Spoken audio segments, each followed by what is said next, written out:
咧雖然就係有啲平淡，但係都算安穩咯。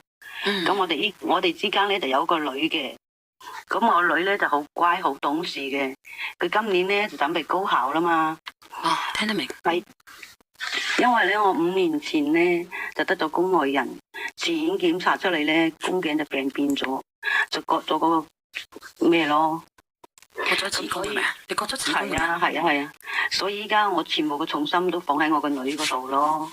明白。哦，咁即係話咧，咁即係你而家有幾多個小朋友啊？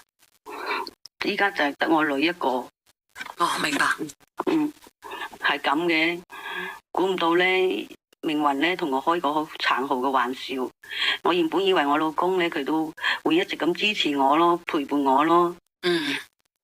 因為咧平時咧我同佢一齊嗰時咧，我根本冇發現到咩問題嘅。咁平時上班落班都好準時噶嘛，同埋咧手機咧都可以隨便我玩嘅。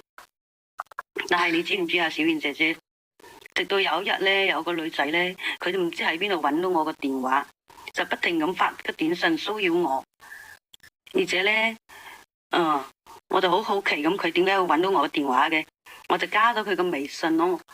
咁點知咧，佢發咗好多嗰啲我老公嘅同佢嗰啲好親密嗰啲相片發過嚟啊！我當時都唔知點形容我個心啊，小燕姐姐。因為我唔想影響我個女，所以咧我就忍，就好似扮到冇嘢咁樣咯。自己其實個心就係好痛苦嘅。明白。咁我同我嘅老公佢又傾過呢件事，我老公咧佢就話，佢會處理好噶啦，佢唔會影響我同我個女嘅咁嘅。咁但係你知唔知啊，小燕姐姐？你講。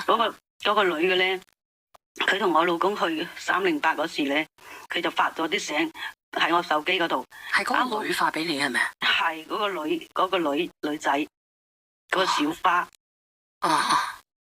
即係2+1。咁樣咧，我女就啱好攞住我個手機嚟睇啊嘛。咁我女佢本身就好敏感嘅，因為我老公佢屋企嗰邊咧，佢就一般都係重男輕女嚟噶嘛。咁佢嗰個嫲嫲佢哋啊，都唔係好中意佢，所以成日都會鬧佢啊。所以我女咧好敏感。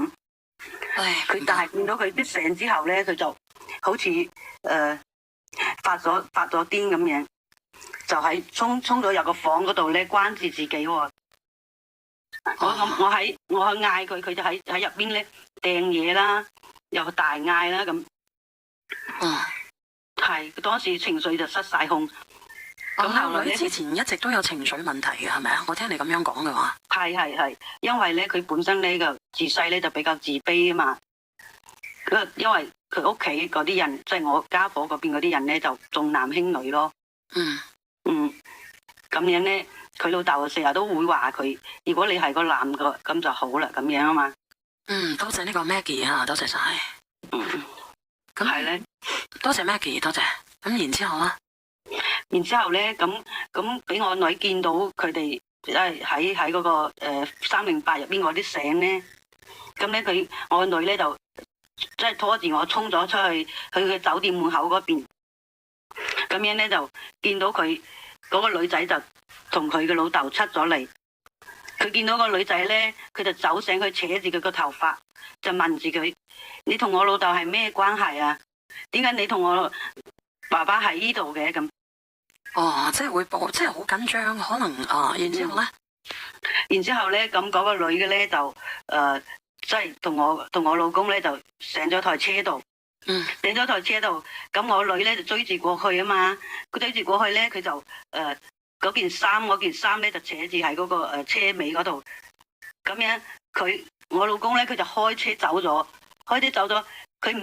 佢咧居然衰到我喺個車嗰度，佢拖咗我10幾米啊！知唔知啊，小燕姐姐？即係你件衫佢攝咗喺台車嗰度，佢都照會開走。係啊。